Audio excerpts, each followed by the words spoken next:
This is the class role. By default, this is the first screen you will see when you log into the Reading Horizons Elevate administration portal. Students can be filtered by instructor or by group, and the list can be sorted by any of the criteria shown at the top of the list. The Real-Time option allows you to see which students are logged in and view a screenshot of their current activity. You can also refresh the screen to follow along with their progress. You can add additional students by selecting the Add Student option. Enter the student's information, including a username that will be easy for the student to remember when they log in.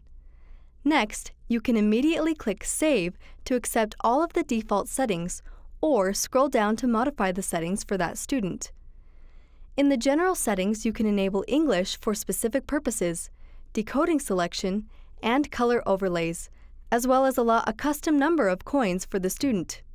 Lesson settings allow you to modify the lesson and test passing percentage, and force a specific lesson to appear next in the student's progress. This option will assign that lesson for the next time the student logs in. Once the student has completed the forced lesson, he or she will go back to the last lesson taken in the sequence. Library settings allow you to enable the library-only track or disable the library. The Hide Passage option will hide the passage text once the student has started the quiz. You can also adjust the number of required library points and the passage comprehension level. The game settings allow you to enable or disable all games, or each game individually. You can also select specific days of the week to allow games. Regardless of when students play games, they will need to use their coins to buy game time. In the Lesson Override section, you can control which lessons are required, optional, or locked. A required lesson must be completed before a student can proceed in the lesson sequence. An optional lesson can be skipped or taken but does not have to be completed before a student can proceed in the lesson sequence. A locked lesson cannot be accessed by the student. You may wish to lock lessons that are not essential to a student's learning goals, such as certain reference lessons that focus on grammar.